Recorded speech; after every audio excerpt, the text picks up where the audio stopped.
Galera, é o seguinte, precisamos conversar a respeito do futuro do Santos. Afinal, é um dia morno, né? Um dia que teve algumas notícias, possível retorno do Zé Rafael, parece que vai começar a treinar com bola e pode ser relacionado.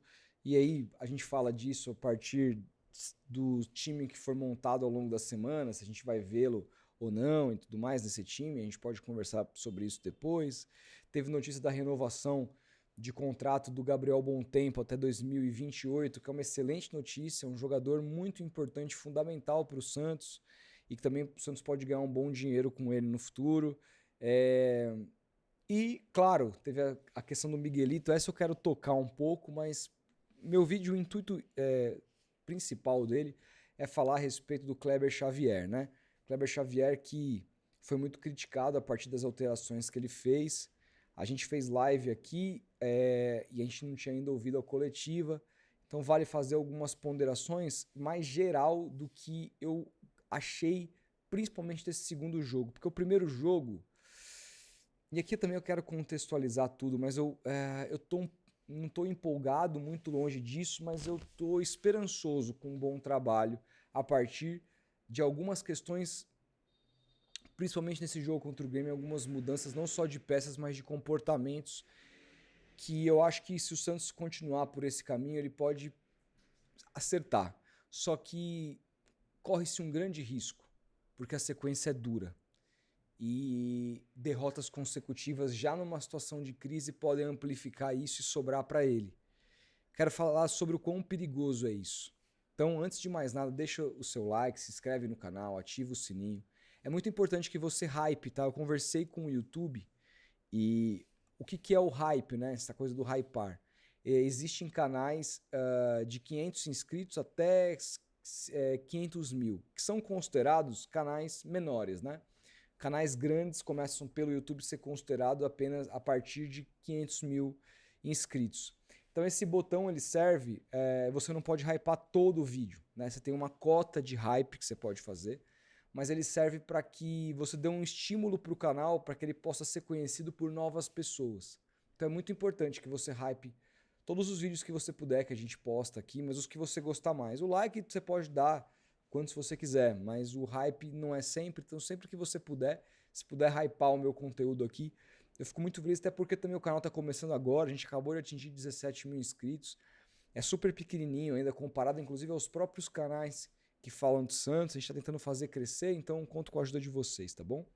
Bom, o que eu posso falar a respeito de Kleber Xavier, né?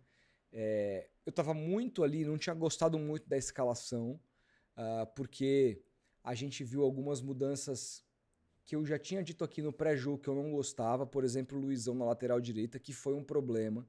Eu falei no vídeo ali, que não foi uma espécie de pré-jogo, mas uma análise da escalação, que o Santos teria muito problema de saída pelo lado direito, e teve. Se vocês repararem, o Santos quase não joga pelo lado direito o jogo inteiro. Quando o Santos, no primeiro tempo, ali no começo, o Soteldo estava conseguindo ter muita liberdade, jogando no mano a mano contra o lateral deles. Isso acaba quando o Grêmio percebe que o Santos só jogava por aquele lado, o Grêmio começa a dobrar em cima do Soteldo, que sempre tinha dois na marcação e sabia que o lado direito do Santos estava vazio, e muito também passa pela saída daquele setor com o Luizão. Não gostei disso. O Santos tem 3 laterais no elenco e assim, gente, uma das obrigações do treinador, de qualquer treinador, é melhorar jogador. Tá? O Léo Godoy, ele pode não ser a última maravilha do mundo, mas ele jogou bem no Estudiantes. Ele era um jogador que tinha bastante mercado da América do Sul no Estudiantes. Com o Eduardo Domingues por lá, eu acho que era o Eduardo Domingues, vocês me corrijam se eu estiver errado, mas ele jogava muito bem. Com o Rolês, ele já tinha um entrosamento. Então, o que falta para que o Léo Godoy possa desempenhar o que desempenhou? Eu quero que o Léo Godoy jogue, não estou dizendo que o Léo Godoy tinha que jogar, não é isso. Mas o Sherman é outro cara que é um jovem, que pode ser melhorado. Vocês viram o Giai no Palmeiras, que foi escorraçado durante um ano pela torcida, tá agora sendo super elogiado. O Abel não desistiu do jogador, que custou 40 milhões de reais, muito mais que qualquer lateral da história do Santos, e não tinha espaço, perdia espaço para velhos, como o Marcos Rocha e tudo mais, agora está se firmando na equipe. Depois de se adaptar, é difícil, muitas vezes demora a se adaptar, independentemente da idade. Ele está jogando muito bem agora, não é visto mais como esse bagre todo. né? Então, às vezes a gente tem que também dar um pouco de tempo para o jogador. Eu quero muito que o Sherman é um jogador de seleção brasileira sub-20. É um jogador que tem potencial. Está muito longe do potencial para ser titular do Santos. Mas isso é função do treinador também, melhorá-lo. Eu espero que o Kleber, tendo o tempo que a gente acredita que ele deveria, que ele deve ter, qualquer técnico deve ter para trabalhar, eu espero muito que ele consiga melhorar os laterais do Santos. O Aderlan, eu já entendo a saída do Aderlan do time por conta de um manejamento, né, de uma lesão de LCA. Talvez até ele volte contra o Ceará. Não se surpreenda se você vê o Aderlan titular na lateral direita diante do Ceará, porque, né, eu acho que vai ser isso. Durante 2 meses ele jogar no máximo um jogo por semana para não correr o risco de se lesionar no músculo, que vem sendo recorrente no Santos. Ele falou sobre a questão do Escobar, explicou a saída, dizendo que o Escobar quase não foi para o jogo, ele fez essa revelação. Ele fala que o Bom Tempo só tinha 30 minutos para ele colocar, e eu até citei isso, eu falei, pode ser que seja uma questão física ele não colocar o Bom Tempo. Fora isso, não vou entender. E na coletiva, ele não foi perguntado sobre isso, mas ele falou do Bom Tempo que ele só tinha 30 minutos para jogar, então por isso ele optou por o Bom Tempo vir do banco de reservas, o que soluciona isso. Ele não responde a questão do porquê que ele colocou o Roleiser na ponta direita naquele começo do jogo, mas também é algo que ele mudou ao longo do jogo que foi muito positivo. E também fala da saída do Roleiser também como uma questão física, que era um jogador que estava muito sobrecarregado, e o Roleiser ele vinha de uma certa sequência jogando 90 minutos, né? Jogando todos os jogos. Não sei se 90 minutos, mas jogando todos os jogos. Muita gente olhou, se preocupou com a questão física dos jogadores de um time que, diferentemente de outros, teve uma intertemporada entre a eliminação do Campeonato Paulista e a estreia no Brasileirão, e é verdade.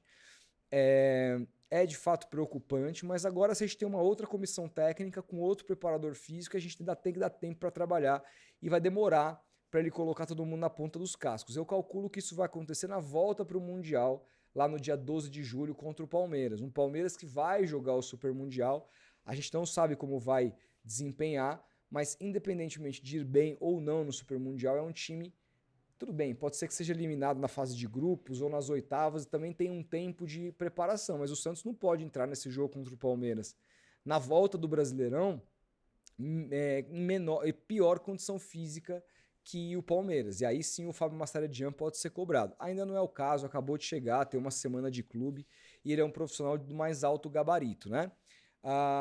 Então, dadas as questões físicas que ele colocou, a única coisa que eu não faria que ele fez é ter colocado o Luizão na lateral direita. Eu teria colocado ou o Sherman ou o Léo Godoy, que é jogadores da posição.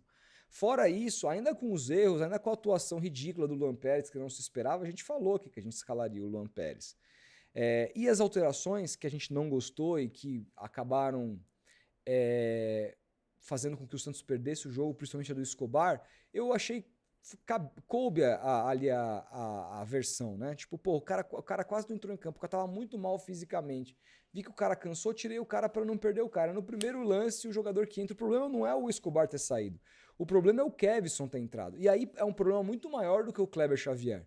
Porque aí é o clube, a instituição Santos falando, esse é o lateral que a gente tem disponível. Não pode, o Kevson, eu falei, não poderia ter renovado o contrato. O Kevson é um jogador ruim. E jogador ruim é isso. Quando você mais precisa dele, ele vai te fuder. Ele vai te ferrar. E foi o que aconteceu.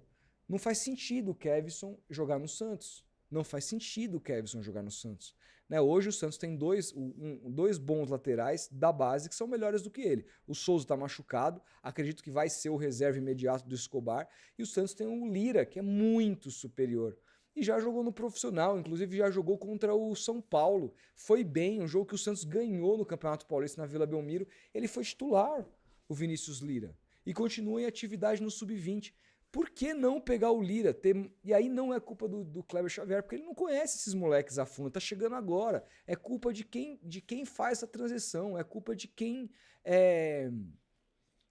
faz ali a intermediação entre a base e o profissional. Dizem que esse profissional é o Léo, o que, se for ele o responsável, é ainda mais grave, porque o Léo é um lateral esquerdo, o maior da história do Santos. Ele e o Dalmo são os maiores laterais esquerdos do Santos. Eu falo o Dalmo porque o Dalmo fez o gol do título do bimundial, né? Em cima do Milan, gol de pênalti no terceiro jogo no Maracanã. O Dalmo é muito grande também, mas o Léo é o maior vencedor de títulos do Santos pós-era Pelé.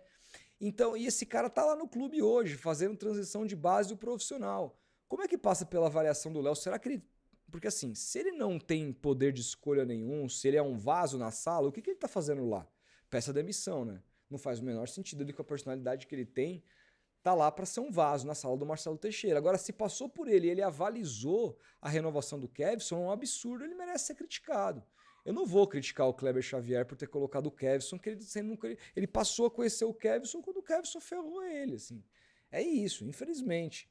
Mas o que eu quero tratar nesse vídeo aqui, mais do que as escolhas das substituições, que já citei e na escalação, mas o padrão tático da equipe. Pela primeira vez, e aí independentemente dos jogadores, o Santos teve uma subida de nível bastante importante a partir dos jogadores que entram, e ele que colocou, dos jogadores que jogaram contra o CRB, e eu até entendi ali, embora eu tenha criticado, a manutenção daquele time, que vinha jogando nada, né? Mas o que eu quero tratar é que, independentemente das escolhas que foram certas, nitidamente ali o trabalho dele não foi só distribuir colete. Nitidamente ali o trabalho dele com um treino só foi arrumar muito a equipe. Eu vi uma equipe muito mais compactada, uma equipe taticamente que conseguiu ser superior ao Grêmio coletivamente no jogo. O Santos perde o jogo a partir de erros individuais. E o Santos não faz os gols a partir de decisões individuais. O David Washington, num domínio de bola, deixou escapar, foi desarmado numa que ele poderia fazer o gol. Aquela bola que o goleiro, o Volpi, pega, eu acho que ele poderia ter tocado no Roleiser, estava livre. Teve uma jogada que o Roleiser ia sobrar para ele livre fazer o gol. O Schmidt deu uma casquinha e tirou o gol do Roleiser. A cabeçada no segundo tempo do Zé Ivaldo, que era uma chance de gol e passou raspando, ele não teve a competência para fazer o gol. Então o Santos teve oportunidades de fazer o gol e não fez por uma questão ali individual. Mas taticamente, coletivamente, eu achei o time do Santos superior ao time do Grêmio na casa do Grêmio, e eu vi uma evolução tática que eu não vi no trabalho do Caixinha, com muito menos tempo. A gente falava e cobrava o Caixinha que a gente não via evolução. Claro que às vezes o Santos vai... Não é que o Santos agora vai numa ascendente... Espirrei aqui, desculpa. Vai numa ascendente e cada jogo vai ser melhor. Um trabalho, ele tem altos e baixos. Pode ser que mesmo depois de uma semana para treinar, que o Santos jogue pior contra o Ceará, independentemente do resultado, ganhando ou perdendo.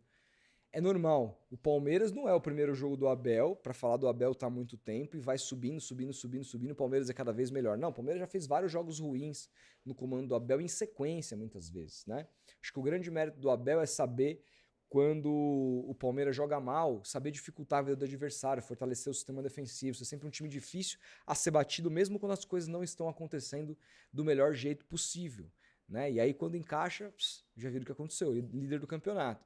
Então, e eu trago esse trabalho do Abel porque ele é referência para mim de um treinador que não é um gênio, mas que ele consegue, nas pequenas coisas, gerir um grupo de trabalho vencedor, sabe? E que continua sendo vencedor por muito tempo, por muitos anos. Então, nesse sentido, claro que você vai ter oscilação, ainda mais diante de um começo de trabalho. Mas esse jogo do Grêmio é pra gente guardar e ver uma evolução tática que a gente não tinha visto. Essa evolução, nesse momento, ela continuar acontecendo, é muito importante para o Santos sair desse momento. Mas é importante, mais do que tudo, que independentemente dos resultados, que o Santos chegue até a parada para o Super Mundial, lá depois do jogo contra o Fortaleza fora de casa, que o trabalho seja mantido.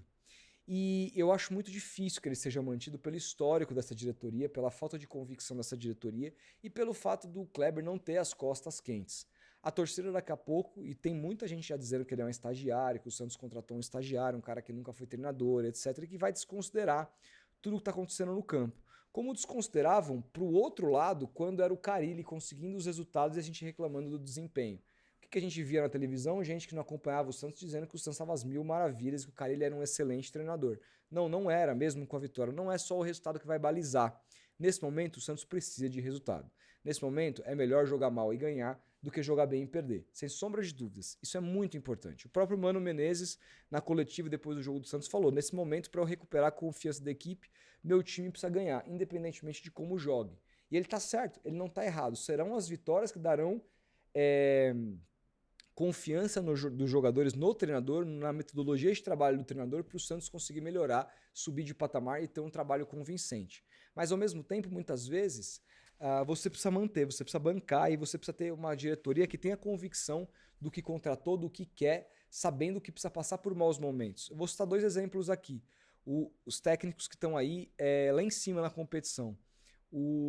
O Seabra do Bragantino, aliás, eu estou gravando um vídeo no momento que o Bragantino está jogando.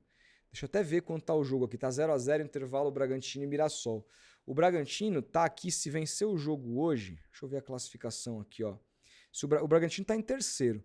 Se ele vencer o jogo hoje, ele divide a liderança com o Palmeiras. Vai para 5 vitórias com 16 jogos. Ele fica a 1 gol de saldo se vencer por 1-0. Se vencer por 2 jogos, empata com o Palmeiras. Pode até passar no critério de desempate. Que aí vai para cartão de amarelo, etc e tal. Mas o Bragantino pode liderar o Campeonato Brasileiro se fizer um gol no segundo tempo contra o Mirassol. Cara, olha o Campeonato Paulista do Bragantino com o Seabra. Foi eliminado para o Santos, um Santos que não jogou bem nas quartas de final, né? E mantiveram o Seabra, que fez um bom trabalho no Cruzeiro, e olha o que está acontecendo. Olha o Leonardo Jardim, o Cruzeiro que ganhou do Flamengo com propriedade e o Cruzeiro tá aqui na classificação, ó, em quarto, com 13 pontos, está 3 pontos do Palmeiras. O Cruzeiro foi eliminado para o América Mineiro no estadual. E começou depois disso, olha a fase do Cruzeiro de Sul-Americana. O Cruzeiro está praticamente eliminado na Copa Sul-Americana, com jogos horríveis, perdendo para times ridículos. Teve declarações fortíssimas do Leonardo Jardim dizendo que o time não competia. Teve esse imbróglio com o Dudu. O que a diretoria fez? Confiou no trabalho e apostou no treinador, porque sabia que o treinador, tudo bem, eu sei que é diferente no caso do Cruzeiro, porque o Leonardo Jardim é um técnico, cara, provado por A mais B, inclusive na Europa. Eu acho que de todos os europeus que trabalharam no Brasil, incluindo Abel Ferreira, Jorge Jesus, Arthur Jorge, os melhores, ele que lá fora tem mais currículo, é o mais respeitado de todos. Então eu entendo que aqui no caso do Cruzeiro era diferente, era mais fácil você acreditar num treinador do que acreditar num cara que está começando agora a sua carreira como treinador, né? Principal, como é o caso do Kleber Xavier. Mas o Seabra não é o caso do Bragantino. E olha o que está acontecendo. Então você precisa... não significa que o Santos tinha que manter o caixinha. Mas significa que você precisa, se você ver evolução, alguma evolução, dar chance para o trabalho independentemente do resultado. E eu não vejo isso acontecendo. Eu acho que se o Santos continuar diante da difícil missão que o Santos tem nos próximos jogos, e o Santos não conseguir vencer, não conseguir pontuar, gente, um empate contra o Ceará na Vila é um resultado normal. Aí vai pegar Corinthians e Vitória, é bem capaz que perca os 2 jogos. Aí pega o Botafogo em casa na Vila Belmiro, com o time em último lugar, na lanterna. Se não vencer, o Kleber Xavier tá na rua. Ou vocês acham que vai ser alguma coisa diferente? Não vai, os caras não vão dar chance. No momento que isso estiver acontecendo, a batata vai estar assando e não vai ter diretor nenhum do Santos, presidente nenhum, que vai simplesmente bancar a escolha do treinador. E é isso que vai matar o Santos. Nesse momento, na minha opinião, o foco da torcida não tem que ser o Kleber Xavier. Tem que ser, claro, a gente tem que falar quando ele acertar, quando ele errar, e ele vai acertar e ele vai errar, mas tem que ser a diretoria. Se alguma coisa tem que mudar, tem que ser do ponto de vista da diretoria e não da comissão técnica mais. O torcedor tem que entender que se partir para essa de ficar trocando técnico toda hora, se ficar criticando o técnico toda hora, primeiro, ninguém quis pegar o Santos antes do Kleber. Vão querer pegar o Santos depois do Kleber, ainda numa crise ainda pior. Quem que é o louco que vai pegar? Ah, mas o Luxemburgo vai salvar. A gente não sabe, meu. A gente não sabe. Eu preferia o Luxemburgo do que o Kleber? Preferia. Mas nesse momento, eu gostaria de dar uma chance pro Kleber e acho que se essa foi a escolha, ela tem que ser mantida. Só assim o Santos vai conseguir sair. E aí dá para trazer o exemplo do Fortaleza, que eu sei que também é diferente, porque o Vojvoda já tinha mostrado um puta trabalho lá. O Vojvoda é técnico de futebol. Mas o Fortaleza já chegou a ser lanterna de primeiro turno de Campeonato Brasileiro. Depois fez um retorno que classificou para Libertadores. Manteve-se, o Marcelo Paz não quebrou o trabalho. É importante que o Santos não quebre o trabalho. Claro, se a gente começar a ver uma evolução bizonha no time, ele se perdendo completamente, a gente vai voltar aqui e vai mudar o discurso. Entendeu? Porque o futebol é momento e a gente vai conversando sobre isso. Mas nesse momento a gente tem que tentar, na minha visão, não focar no treinador e focar na diretoria quando a gente for falar de críticas, tá? E aí falando de Miguelito, né? Miguelito preso por crime de racismo e agora foi solto, vai responder em liberdade, mas é um processo que vai perdurar e ele pode vir lá na frente e responder, ser condenado por um crime que tem como pena máxima 5 anos, por exemplo. Independentemente da condenação que venha a acontecer ou não, teve ali a acusação e teve a testemunha, né, de um outro jogador que viu e ouviu o que ele falou.